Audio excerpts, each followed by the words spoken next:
રીતે કરે છે તો એના કર્મના ફળનો દેનારો કોક હોય તો એને કર્મનું ફળ મળે ને. કોઈ દેનારો જ ન હોય તો કર્મનું ફળ ક્યાંથી મળે?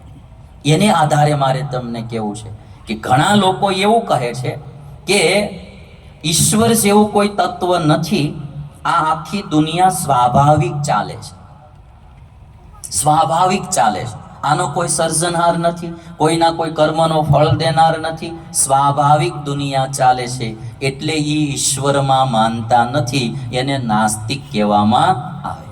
અને એક વર્ગ એવો છે કે એમ માને છે કે આ સૃષ્ટિનો સર્જનહાર કોક છે અને આ બધાના કર્મનો ફળ દેનાર કોક છે. આમાં જેમ કીધું ને સર્વ કર્મ ફલપ્રદઃ, ઈ કોક છે એવું જે માને એને આસ્તિક કહેવામાં આવે છે. હું તમને એક ચાર્ટ સાથે સંક્ષેપમાં આ વાત સમજાવું, બહુ સરસ સમજાશે. તમારે મારે આસ્તિક થવું કે નાસ્તિક, બે શબ્દો આસ્તિક નાસ્તિક. મૂળ શબ્દ છે સંસ્કૃત, બંને આસ્તિક નાસ્તિક. મૂળ શબ્દ અસ્તિ છે અને ન અસ્તિ ઇતિ નાસ્તિ, બે શબ્દો છે. અસ્તિ ન અસ્તિ ઇતિ નાસ્તિ. અસ્તિનો અર્થ સંસ્કૃતમાં ઇટ ઇઝ વર્બ. અસ્તિ છે ને વર્બ છે, ક્રિયાપદ. અસ્તિ એટલે છે, અસ્તિનો અર્થ થાય છે, નાસ્તિનો અર્થ થાય નથી.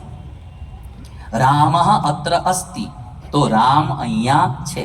રામઃ અત્ર નાસ્તિ, રામ અહીંયા નથી. આવું સંસ્કૃતમાં બોલાય છે. અસ્તિ એટલે છે, નાસ્તિ એટલે નથી.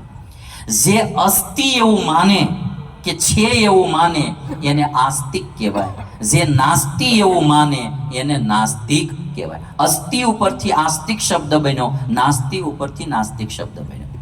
હવે પ્રશ્ન પહેલો જ આવે કે ભાઈ ઈશ્વર તત્વ કોઈ છે તો છે એમ જે માને એને આસ્તિક કહીએ, નથી એમ માને એને નાસ્તિક કહેવાય. બીજો પ્રશ્ન, પુનર્જન્મ છે? ઘણા એવું બી માને ભાઈ આ શરીર પડ્યું એટલે ખેલ ખતમ, આત્મા કોઈ અજર અમર નથી, આના પછી કોઈ બીજો જન્મ નથી, એટલે પછી જે છે ખાઈ પીને મજા કરો, ઋણ બૂણ કરીને તમ તારે ઘી પીવો, લાડવા ખાઓ, લેરું કરો, મર્યા પછી ક્યાં કઈ કોઈ ચૂકવવાનું છે. આવી વિચારધારા વાળા છે, પુનર્જન્મમાં નહીં માનતા. બરાબર?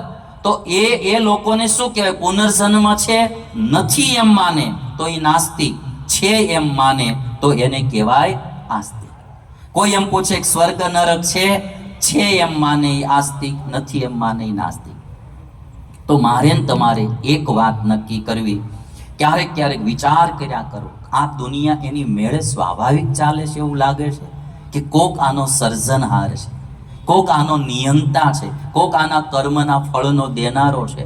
અને જો એ વાત તમને દ્રઢ પાકી થઈ જાય તો જિંદગીમાં ઈશ્વરનો દ્રઢ આશરો અને એની ભક્તિ એને ક્યારેય મુકાય નહીં. જો આ સૃષ્ટિનો સર્જનહાર કોઈ છે અને કર્મના ફળનો દેનારો છે તો જરૂર એનો દ્રઢ આશ્રય, એની ભક્તિ, એનું ભજન એ જિંદગીમાં ક્યારેય ચૂકાય નહીં. અને કર્મનો ફળ દેનારો છે એની વાત પાકી છે.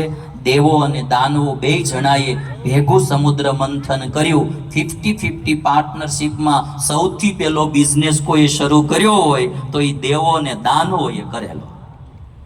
અમૃતનો ઘડો નીકળ્યો અને એ અમૃતનો ઘડો લઈને દાનવો જતા રહ્યા. પાર્ટનરશિપમાં આવો દગોય થાય, એક પાર્ટનર લઈને બધું વયું જાય, દેણું નકરું એક ઉપર આવે.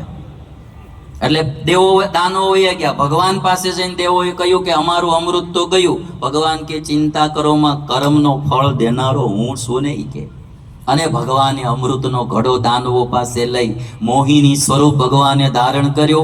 ઘડો લઈ અમૃત દેવોને પાયું, દાનવોને એક ટીપું ન પાયું. મહેનત તો બે સમાન કરી હતી, કર્મ તો બે સમાન કર્યું હતું, પણ ફળ ઉપરવાળાના હાથમાં છે. એટલે કૃષ્ણ બોલ્યા કર્મણ્યેવાધિકારસ્તે મા ફલેષુ કદાચન. એટલે તમે બધા દ્રઢપણે, મારું તમારું માનવાથી નહીં, બુદ્ધિને લડાવી તર્ક કરી એકવાર જો નક્કી થાય કે આ સૃષ્ટિનો સર્જનહાર કોક છે, કર્મ ફળ પ્રદાતા છે, તો એનો દ્રઢ આશરો, દ્રઢ ભક્તિ કરવી. જિંદગીમાં ક્યારે હર્ષ શોકની નદી આવશે નહીં. એટલું કઈ મારી વાણીને વિરામ. જય સ્વામિનારાયણ.